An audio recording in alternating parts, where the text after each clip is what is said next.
ವಾಣಿಜ್ಯ ಮಂಡಳಿಯು ಕೂಡ ಈಗಾಗಲೇ ಕಮಲಾಸನವರನ್ನು ಸಂಪರ್ಕಿಸಿ ಇದ್ರ ಬಗ್ಗೆ ಒಂದು ವಿಷಾದವನ್ನು ವ್ಯಕ್ತಪಡಿಸಬೇಕು.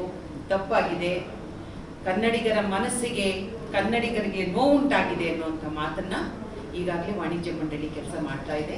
ಪ್ರತಿಯೊಬ್ಬರು ಕೂಡ ಅವರನ್ನ ಸಂಪರ್ಕಕ್ಕೆ ಇಟ್ಟು ಕಮಲಾಸನವ್ರನ್ನ ಕೇಳಕ್ಕೆ ಇದು ಮಾಡ್ತಿದ್ದೀವಿ. ಬಹುಶಃ ಕಮಲಾಸನವರು ಈ ಬಗ್ಗೆ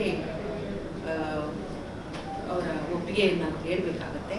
ಎಮೋಷನ್ ಆಗಿ ಹೇಳಿದ್ದಿದ್ರೆ ಅದನ್ನು ಕೂಡ ಅವರು ಒಪ್ಕೋಬೇಕಾಗತ್ತೆ. ಆದರೆ ನೋವಾಗಿದೆ, ಕನ್ನಡಿಗರಿಗೆ ಖಂಡಿತವಾಗ್ಲೂ ನೋವಾಗಿದೆ. ಯಾಕಂದರೆ ತಮಿಳು ಪೂರ್ವ ದ್ರಾವಿಡ ಭಾಷೆಯಿಂದ ಇವತ್ತಿನ ದಿನ ಎಲ್ಲ ಈ ದಕ್ಷಿಣ ಭಾರತದಲ್ಲಿ ಇರ್ತಕ್ಕಂಥ ನಮ್ಮ ಈ 4 ಭಾಷೆಗಳು ಕೂಡ ಬಂದಿರತಕ್ಕಂಥದ್ದು ಸತ್ಯ. ಅದನ್ನು ಭಾಷಾ ತಜ್ಞರು ಹೇಳಬೇಕಾಗುತ್ತೆ, ವಿವರಿಸಬೇಕಾಗುತ್ತೆ. ನಾನು ಕೂಡ ವಾಣಿಜ್ಯ ಮಂಡಳಿ ಹೇಳಿದ್ದೀನಿ, ಎಲ್ಲ ಭಾಷಾ ತಜ್ಞರನ್ನ ಕರೆದು ಇದ್ರ ಬಗ್ಗೆ ವಿವರಣೆಯನ್ನು ತಗೊಳ್ಳಿ. ಯಾಕೆಂದ್ರೆ ಪ್ರತಿ ಸಲ ಬಂದಾಗ ಈ ರೀತಿ ನಾವು ಕೂತ್ಕೊಂಡು ನಾವು ವಿವಾದವನ್ನು ನಾವು ಎದುರಿಸಬೇಕಾಗತ್ತೆ.